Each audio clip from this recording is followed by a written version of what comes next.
السلام علیکم۔ Second year library کے لیے مواد کو منتخب کرنے کے کچھ اصول مقرر کر دیے گئے ہیں۔ تو ہم لائبریری کا مواد جب منتخب کریں گے تو درج ذیل اصول ہمارے لیے معاون ثابت ہوتے ہیں، اس لیے انہیں کہا جاتا ہے انتخاب مواد کے اصول۔ نمبر 1، قارئین کی ضروریات کو مد نظر رکھتے ہوئے ہمیں لائبریری کا مواد منتخب کرنا ہے۔ نمبر 2، ایسی کتب کا انتخاب جس کی طلب ہو، قارئین جس کی بار بار جس کی طلب کرتے ہوں، مانگتے ہوں، ایشو کرنے کے لیے کہتے ہوں۔ نمبر 3، انتخاب مواد میں غیر جانبدارانہ پالیسی اپنائی جائے۔ نمبر 4، انتخاب مواد میں توازن برقرار رکھا جائے، یعنی کہ تمام قسم مضامین سے متعلق کتابوں کو اس میں انتخاب مواد میں شامل کیا جائے۔ کسی خاص مضمون سے متعلق کی کتابیں ہی اس میں صرف اور صرف نہ خرید لی جائیں، بلکہ تمام مضامین کی کتابوں کو اس میں شامل کیا جائے۔ نمبر 5، حوالہ جاتی مواد کتب خانے کی ضرورت کے مطابق منتخب کرنا۔ نمبر 6، کتب خانے سے معلومات حاصل کرنے والے قارئین کی طرف سے اگر کوئی رائے ہو تو اس رائے کو بھی اس خاص طور پر مد نظر رکھنا۔ نمبر 7، عطیات میں اگر کچھ اچھی کتابیں ملیں تو اس کو ذخیرے میں شامل کر لیا جائے۔ نمبر 8، ان کتابوں کا انتخاب نہیں کرنا چاہیے جس کی طلب نہ ہو، ڈیمانڈ نہ ہو، یا قارئین جس کو پڑھنے کے لیے بار بار ڈیمانڈ نہ کرتے ہوں۔ اسکول، کالج اور جامعات کی لائبریری کے لیے مواد کو منتخب کرنے کے درج ذیل اصول ہیں۔ نمبر 1، ایسے مواد یا کتب کا انتخاب کرنا جو نصابی ضروریات کو پورا کرتی ہوں۔ نمبر 2، اساتذہ اور طلباء کی تعلیمی اور تدریسی ضروریات کو سامنے رکھتے ہوئے کتب کا انتخاب کیا جائے۔ نمبر 3، غیر معیاری سستا مواد منتخب کرنے سے گریز کیا جائے۔ نمبر 4، خالص نصابی کتب کا انتخاب کم سے کم کرنا، ان کی بجائے معاون نصابی کتب منتخب کی جائیں، کیونکہ نصاب کچھ عرصے کے بعد تبدیل ہو جاتا ہے، تو اس لیے خالص نصابی کتب منتخب نہ کی جائیں، بلکہ نصاب سے متعلقہ معاون کتب منتخب کر لی جائیں۔ نمبر 5، جامعات کے کتب خانوں میں تحقیقی مواد کی اہمیت ہے، اس لیے وہاں ان موضوعات پر جن پر تحقیق ہو رہی ہے، ان میں ایم فل یا پی ایچ ڈی کے مقالہ جات لکھے جا رہے ہیں یا ریسرچ اسکالرز موجود ہیں، تو اس قسم کی مواد کا انتخاب کیا جائے۔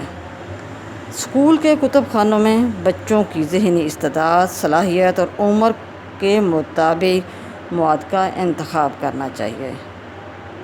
نمبر 8، اسکول اور کالج میں جن مضامین کی تدریس جاری ہو ان پر زیادہ مواد منتخب کیا جائے۔ عوامی کتب خانوں کے لیے انتخابی مواد کے اصول۔ نمبر 1، مقامی آبادی کی ضروریات کو مد نظر رکھتے ہوئے مواد کا انتخاب کیا جائے، ان کی لسانی، نسلی اور ثقافتی دلچسپیوں کو مد نظر رکھ کر مواد یا معلومات حاصل کی جائیں۔ نمبر 2، قارئین کی موجودہ دلچسپی کو مد نظر رکھتے ہوئے مواد کا انتخاب کیا جائے۔ مقامی تاریخ پر ذخیرہ کتب زیادہ سے زیادہ مہیا کیا جائے۔ نمبر 4، باقاعدہ لائبریری کے قارئین کی طلب کو، ڈیمانڈ کو، ضرورت کو زیادہ سے زیادہ پورا کرنے کی کوشش کی جائے۔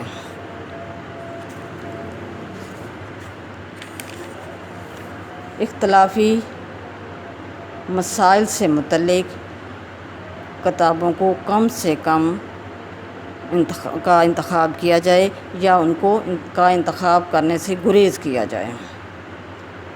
ہائر درجے کی، اونچے درجے کی کتابیں جو عام قارئین کی ذہنی استعداد کے مطابق نہ ہوں، ان کا انتخاب سے گریز کیا جائے، کیونکہ یہ پبلک لائبریری ہے، اس میں تمام قارئین کی ضروریات کو مد نظر رکھنا ہے۔ نمبر 7، قریبی کتب خانوں سے تعلق برقرار رکھنا، ارد گرد کی جتنی پبلک لائبریریز یا کوئی خاص کالج یا اسکول کی لائبریریز ہیں تو ان کے ساتھ تعلق برقرار رکھنا ہے تاکہ ان سے معلوم کیا جا سکے کہ کون سی کتابیں ان کے پاس نہیں ہیں تو وہ والی کتابیں لائبریری کے لیے منتخب کر لی جائیں۔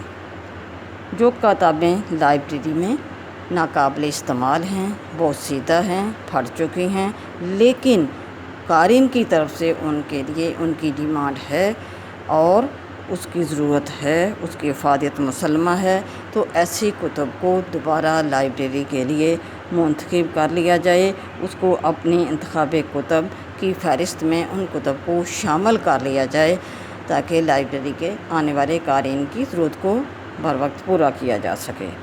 یہ تھے ہمارے لائبریری کے مواد کو منتخب کرنے کے چند اصول، جن اصولوں کے مطابق ہم لائبریری کے لیے مواد کو منتخب کرتے ہیں۔ انتخاب کتب میں اساتذہ کا تعاون۔ لائبریری کے لیے مواد کو جب ہم منتخب کرتے ہیں تو college library, school library, university library, جن کا جو کہ تعلیمی اداروں کے ساتھ منسلک ہوتی ہے، تو وہاں لائبریری کے لیے مواد کو منتخب کرتے وقت اساتذہ سے بھی مدد لی جاتی ہے۔ اساتذہ بہترین مددگار ثابت ہوتے ہیں کیونکہ کسی بھی مضمون کا استاد اپنے سبجیکٹ کا ایکسپرٹ ہوتا ہے، اپنے سبجیکٹ کے بارے میں بہتر جانتا ہے، اس لیے اس سے رائے لے لی جاتی ہے کہ اس کے موضوع پر کون کون سی بہتر کتابیں چھپی ہیں، یا وہ اس میں کہ لائبریری کے لیے کتابوں کو منتخب کرنا چاہتے ہیں، منگوانا چاہتے ہیں، کیونکہ وہ اس مضمون پر ہونے والی جدید تحقیق سے آگاہ ہوتے ہیں، اس لیے ان سے رائے معلوم کر لی جاتی ہے، ان سے مدد لے لی جاتی ہے، اور اساتذہ اسی صورت میں صحیح طریقے سے معاون ثابت ہو سکتے ہیں اگر وہ اخبارات، رسائل اور مختلف پروگرامز میں ہونے والے تبصروں کے بارے میں، کتابوں کے بارے میں جانتے ہوں کہ کون کون سی نئی کتابیں چھپی ہیں، نئی مضامین، اس مضامین پر نئی تصانیف، اس مضمون پر لکھنے والوں کی نئی کتابیں چھپ کر مارکیٹ میں آئی ہیں، تو تاکہ وہ کتابوں کے انتخاب میں بہتر معاون اور مددگار ہو سکیں، تو لائبریری کے مواد کو منتخب کرنے کے لیے اساتذہ سے بھی تعاون لیا جاتا ہے، ان سے مدد لی جاتی ہے۔